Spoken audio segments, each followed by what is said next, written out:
Welcome into Tull Financial's Financial Friday. Glad to be here with Robin Tull today talking about some charitable giving. I know this year has been a rough one for so many, especially small businesses, and it's really been cool to see just the response of people to come around each other and to really give and to be a part of getting through hard times, getting through difficult times. We got to be a part of that in a small way with the local hospital, and got to give back to them as they're serving the community so well during this time. And so I know we enjoy getting to do that, and so many people are interested in doing that this year, especially as the end of the year draws near. A lot of people are thinking and talking about, how can I give and how can I do it in a tax beneficial way. One of those ways is that through the CARES Act, there's a $300, it's the simplest way, is a $300 above the line, what we call above the line deduction, which everybody's able to get now.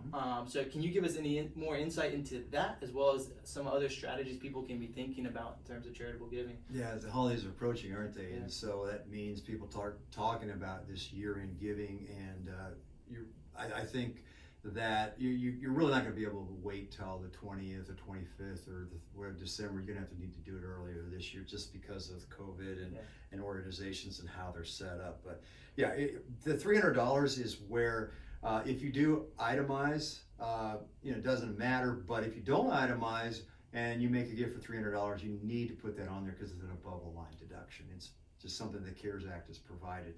Some of the other things the CARES Act has done is if you give cash to an organization, used to be, well, it will be in the future, but it was where you could only deduct up to 60%. Now it's 100% for the CARES Act because they want to encourage people to giving, and there's still a lot of organizations that need help. So you give 100%, you get 100% deduction. Now, that doesn't discount if you want to give stock, which we have a lot of clients, as you know, Phil, who give stock to organizations. You want to make sure it's held for 12 months.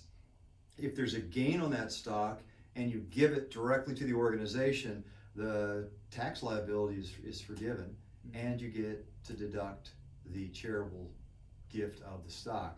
Now, if the stock, on the other hand, if you've had a loser and it's gone down in value, you don't want to give the stock. What you want to do is sell the stock and then give the cash, and then that CARES Act provision of 100% applies that you can deduct of that.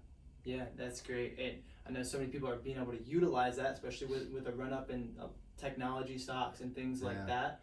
And that standard deduction does make it difficult for so many people to itemize. So there's those different strategies. And I know another one is charitable bunching. Can you give us a little insight into what that looks like? Yeah, they a couple years ago when they changed the tax law, they raised the required, they raised the standard deduction. And so if you standard deduction and you didn't have enough charitable giving, you weren't able to use it.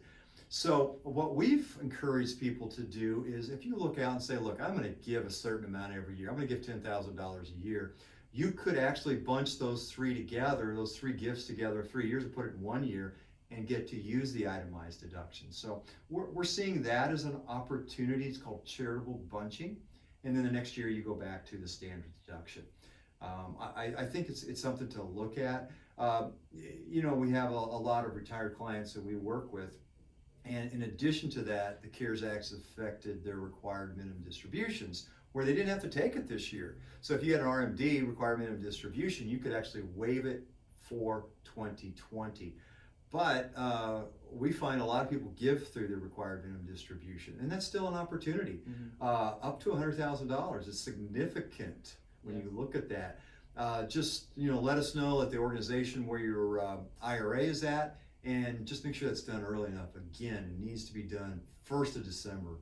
Yeah, I know. And one thing we've seen a lot is making sure that you track that. So when you do the QCD, the Qualified Charitable Distribution, you want to make sure that you have receipt of that with that organization, as well as if you have a tax preparer, that they're tracking that. So you're ensuring that come tax time, you're having that deduction there listed, line item, and clear, so you're getting all the benefits from that Qualified Charitable Distribution. It's a great avenue to add that. I know another one that we see a lot, especially now that it used to be where you had to create a charitable foundation. It was a lot of donor advised fund. Yeah, donor advised fund. A lot of work to structure that and legal work and things like that. But now it's fairly simple to create a donor advised fund and put money into that.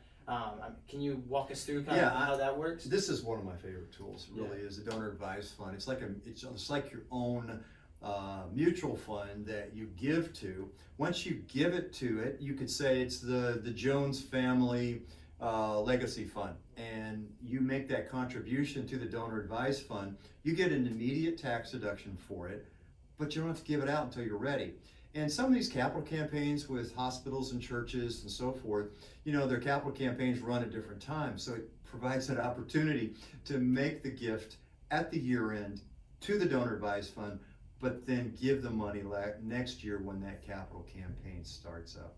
Yeah. I really like that. And also, the anonymous side of things, you can actually make gifts out of the donor advised fund anonymously, which a lot of people like. Yeah, no, that's great. So many different tools, and so many things to consider and think about. Use your financial advisor. It's so important to use that as you're going through wealth management and planning. You really want to utilize your advisors, utilize the experts.